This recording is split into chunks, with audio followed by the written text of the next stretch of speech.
davom ettiramiz. Ya'ni n'inchi sekundda bosib o'tilgan masofani topish formulasini isbotlab keltiramiz. Ya'ni Sn barobar v nulovoy plus a taqsim 2 2n minus 1. Bu yerda n'inchi sekund. O'sha n'inchi sekundni ma'nosini tushuntirishga harakat qilamiz. Ya'ni n'inchi sekund deganda biz nimani tushunishimiz kerak? 6-sekund yoki bo'lmasa 3-sekund. 3-sekundda bosib o'tilgan masofa qaysi o'zi? Deylik, mana bu 0-sekund, vaqt 0 dan boshlanadi.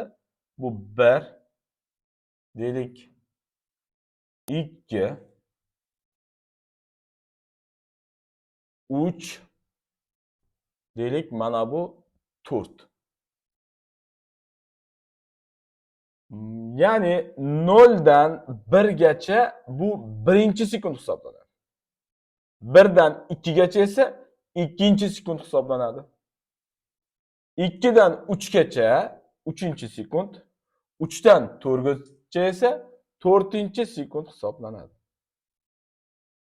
Endi masalan qaraydigan bo'lsak, 4-sekundda bosib o'tilgan masofa bularga nisbatan anchagina kattaroq. Ya'ni men tekis tezlanuvchan harakatni chizdim. Ya'ni borgan sari masofa har 1 sekundda bosib o'tilayotgan masofa. Bularning vaqt oralig'i hammasi 1 sekundda bosib o'tilayotgan masofa borgan sari ortib boryapti. Deylik, mana buni chizadigan bo'lsak, mana shuni chizadigan bo'lsak, S bu 1-sekundda bosib o'tilgan masofa. Mana bu esa S 2-sekundda bosib o'tilgan masofa. Mana buyimiz esa S 3-sekundda bosib o'tilgan masofa. Deylik, mana bu S bu 4-sekundda bosib o'tilgan masofa. Ya'ni mana bu 1-sekund, bu esa 2-sekund, ya'ni raqamlarda oxirdagisi hisoblanyapti. Endi biz deylik 4-sekundda bosib o'tilgan masofani topmoqchi bo'lsak, 4 sekundda bosib o'tilgan masofadan 3 sekundda bosib o'tilgan masofani ayirishimiz kerak. Ya'ni 4 sekundda bosib o'tilgan masofa deylik chizadigan bo'lsak, mana shuncha. 3 sekunddagi esa mana shuncha. Agar biz umumiy masofa mana shundan buni olib tashlasak, mana bu masofa kelib chiqadi. Ya'ni S, ya'ni mana bu yerda sal boshqaroq yozaylikda. Ya'ni 4-sekundagini topmoqchi bo'lsak, S 4 minus S 3 ni hisoblashimiz kerak. Ya'ni shunday yozishimiz kerakki, ya'ni Sn deydigan bo'lsak, buni T1 deylik. Ya'ni n nimaga teng? T1 ga teng. N T1 ga teng. Buchi bu vaqtni T2 deydigan bo'lsak, n nimaga teng desak, ya'ni T2 minus 1 ga teng. Go'yoki 1 sekund T1 minus degani bu yerda T1 minus 1 ga teng. Mana shu joylarni e'tibor berishimiz kerak. Ya'ni n deb T1 deb belgilab oldik, T1 minus 1 deb yozib olamiz. Endi mana bu Sn ni yozadigan bo'lsak, S T1 minus S T2 deymiz. Mana shu formuladan endi biz sekin formulani keltirib boshlaymiz. Biz bilamiz, masofani S barobar V nulovoy T plus AT kvadrat taqsim 2 der edik. O'shaning uchun mana bu formulalarning o'rniga mana shu ifodalarni qo'yib yozamiz. Ya'ni S birimiz V nulovoy T1 plus A T1 kvadrat taqsim 2. S2'mizchi V0 T2 plus A T2 kvadrat taqsim 2. Mana shularni mana bu formulamizga qo'yib yozadigan bo'lsak, Sn barobar V0 T1 plus A T1 kvadrat taqsim 2 minus V0 T2 oldidagi minus bu hammasiga ta'sir qiladi-da, minus A T2 ning kvadrati taqsim 2 bo'ladi. Endi biz T1 ni n deb belgilab olganmiz, T2 ni esa n minus 1 deb belgilab olganmiz.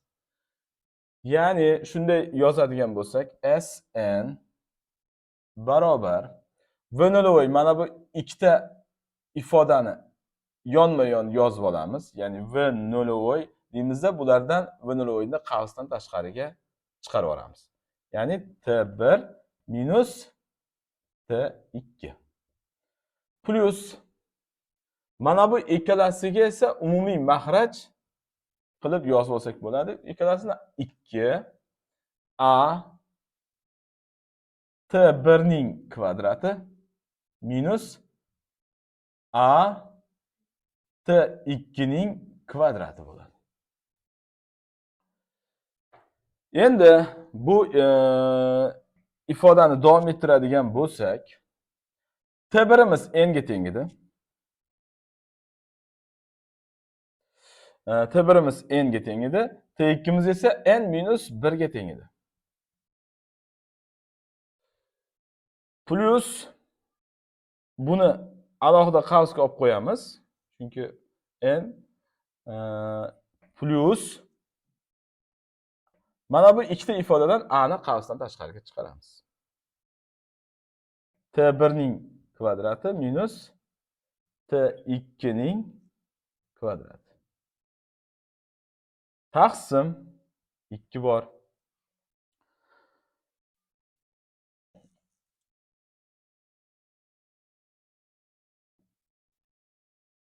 Endi e'tibor beramiz. A1 kvadrat. Endi mana bu yerda qavsni ochadigan bo'lsak, Sn barobar V0 n minus n plus 1 plus biz bu yerda T1 ni o'rniga n, buni o'rniga esa n minus 1 qo'yib olishimiz kerak. A n ning kvadrati minus n minus 1 ning kvadrati. Qavsga olib qo'yamiz, taqsim 2. Buni mana bu yerdan davom ettiradigan bo'lsak, mana bu n'lar qisqarib ketadi-da, V0 ko'paytirib 1 bo'lib qoladi. V0 ni o'zini yozamiz. Plus umum maxraj. Mana bu ifodamizni yanada soddalashtirar ekanmiz. A n kvadrat minus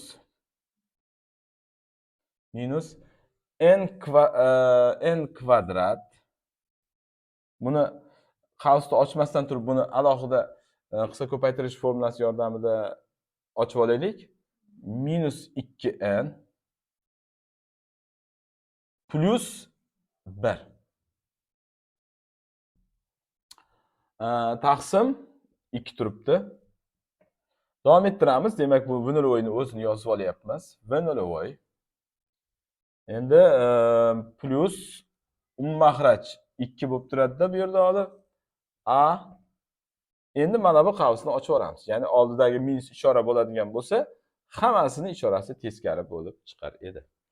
N kvadrat minus n kvadrat plus 2n plus 2n minus 1 qavs yopib qo'yamiz. Endi yana buni davom ettiramiz. Yana buni davom ettiramiz. Ya'ni v nolavoy mana bu yerda turibdi. Plus a taqsim 2 ni alohida yozib olaylik. Mana bu n kvadratlar qisqarib yo'qib ketadi va 2n minus 1 da o'zi qolar ekan. 2n minus 1. Demak, bizning formulamiz isbotlandi, ya'ni v nolavoy a taqsim 2 2n minus 1 ko'rinishda edi.